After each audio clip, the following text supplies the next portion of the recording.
सबका शुभोदय। आज के इस शुभ दिन पर हमने अपने नॉन डिटेल लेसन के लिए यहाँ पर उपस्थित है। सेमिस्टर 1 में आचार्य महावीर प्रसाद द्विवेदी जी से लिखित साहित्य की महत्ता नामक एक उपन्यास के बारे में आज हम चर्चा करेंगे। इस चर्चा में जाने के पहले हमें पहल पंडित महावीर प्रसाद द्विवेदी जी का कवि परिचय लेंगे। यहाँ पर महावीर प्रसाद द्विवेदी जी का जन्म उत्तर प्रदेश के रायबरेली जिले के दौलतपुर गांव में सन 1864 में हुआ था। उनके परिवार की आर्थिक स्थिति बहुत अच्छी नहीं थी, फिर भी अंग्रेज़ी, संस्कृत, हिंदी, उर्दू, फारसी भाषाओं का अच्छा ज्ञान था। कुछ दिनों के लिए उन्होंने रेल की नौकरी की थी। बाद में वे सरस्वती पत्रिका के संपादक बने। उन्होंने बड़ी निष्ठा के साथ 20 वर्षों तक सरस्वती पत्रिका की सेवा की थी। उनकी लगभग 7 निबंध संग्रह प्रकाशित हुए, जैसे रसज्ञ रंजन, सुकवि संकीर्तन, साहित्य सीकर, पुरातत्व प्रसंग, हिंदी महाभारत, नैषध चरित्र, कालिदास की शकुंतला आदि। यहाँ पर आज के लेख में वे इसके बारे में बताना चाहता है कि साहित्य और जीवन का अन्योन्याश्रित संबंध है, जैसे एक के दूसरा पूरक होता है, क्योंकि मूलतः साहित्य की रचना करने वाला व्यक्ति सामाजिक प्राणी है। इस नाते वह अपने जीवन के अनुभवों, कहे सुने बातों से उद्वेलित होकर अपनी भावनाओं को शब्दाकार देता है। ऐसी रचना को जब समस्या में उच्च स्थान प्राप्त होता है तो उसे साहित्य का दर्जा दिया जाता है। अतः अन्य वस्तुओं की भांति मानव जीवन में साहित्य का स्थान सर्वोपरि है। जब मनुष्य यदि दर्पण के सामने खड़ा होकर अपना स्वयं अपनी परछाई देखता है, अतः जैसा मनुष्य वैसा समाज और उसी के तदानुरूप साहित्य। परंतु यहाँ लेखक का कहना है कि समाज का उद्धार करना है। सबसे पहले मनुष्य के विचारों तथा दृष्टिकोणों में विकास करना है, ज्ञानी बनना है। जैसे जिस तरह वह बताना चाहता है कि साहित्य समाज का दर्पण होता है। मनुष्य अपने भावों एवं विचारों को साहित्य के माध्यम से व्यक्त करता है। साहित्य सृजन सभ्यता का परिचायक है। इसीलिए साहित्य को परख कर हम सब समाज की सेवा ही नहीं बल्कि स्वयं अपनी भी परीक्षा ले सकते हैं।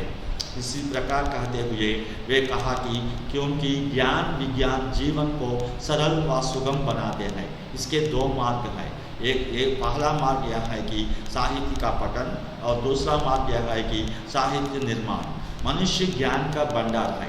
मनुष्य अपने भावों और विचारों को वाणी के माध्यम से अभिव्यक्त करता है और समाज का प्रतिनिधि बनकर समाज का चित्र बनाया करता है। वही समाज का प्रतिष्ठित कहलाता है, जिसका साहित्य भरपूर होता है। अन्यथा वह समाज की नहीं कहा जा सकता। किसी भी जाति या प्रांत का विशेष का विकास या पतन साहित्य पर निर्भर रहता है।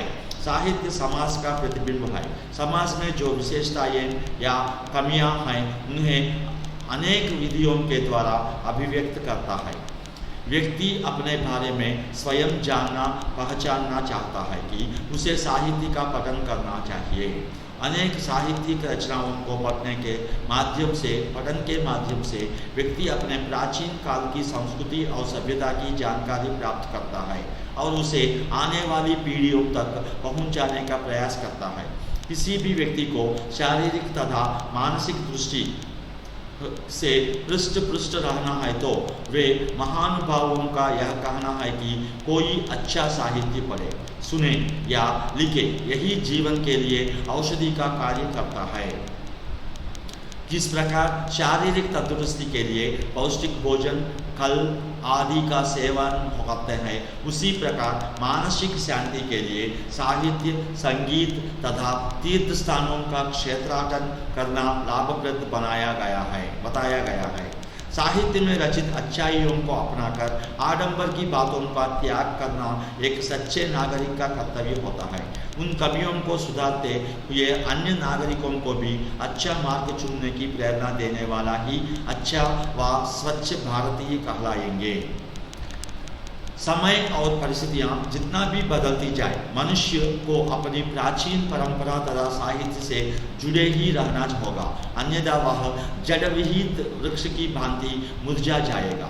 जैसे जड़ बिना जड़ से वृक्ष नहीं पनपता है, इसी प्रकार साहित्य के बिना मनुष्य का जीवन आगे चलना नामुमकिन है। इस दृष्टि से साहित्य एक लहलहाता वृक्ष है जो अपनी जड़ों को साल प्रति साल भूमि में मजबूत करता आ रहा है। इसका उदाहरण अन्य देशों से भी लिया जा सकता है। वहाँ का साहित्य ही उनके सामाजिक तथा राजनैतिक परिस्थिति की आधारशिला है। साहित्य ने वहाँ अनेक या ऐसे परिवर्तन किए जिससे राज्य उथल पुथल हो गए। समाज यदि एक शक्तिशाली नहीं है तो उसका प्रभाव साहित्य पर पड़ता है। अतः साहित्य और समाज एक दूसरे के पूरक है। साहित्य की समृद्धि उस देश की भाषाओं की पटुता और निर्भर पर रहती है। यदि भाषा समृद्ध है तो किसी भी प्रकार के व्यक्ति की स्थिति के अनुकूल साहित्य लिखना आसान कार्य बन जाता है। अतः साहित्य और भाषा एक सिक्के के दो पहलू बनाए गए हैं। कोई भी देश की भाषा को स्वीकार करने, अपने साहित्य का विकास करके देश के विकास में अपनी छोटी सी भूमिका निभा सकते हैं। अन्य भाषाओं के साहित्य की विशेषताओं को भी जानकारी स्वयं रखते हुए अन्य व्यक्तियों तक पहुंचाना ही माता पिता, अध्यापक तथा शिक्षण संस्थाओं का परम कर्तव्य बन जाता है। विशेषता यही है कि साहित्य समाज के हित के लिए लिखा जाता है। यह जानना जरूरी है कि साहित्य के भी एक सिक्के के जैसे जिस तरह दो पहलू होते हैं, उसी तरह समाज के विकास करने में साहित्य को हम जिस तरह अपना सकते हैं उसी का फायदा हम उठा सकते हैं। जैसे मनुष्य के मानसिक तथा शारीरिक शांति के लिए अच्छे सा और सुव्यवस्थित साहित्य को पढ़ना चाहिए। यहीं पर इस लेख का समाप्त होता है। आप सबको हिंदी विभाग की ओर से फिर एक बार धन्यवाद।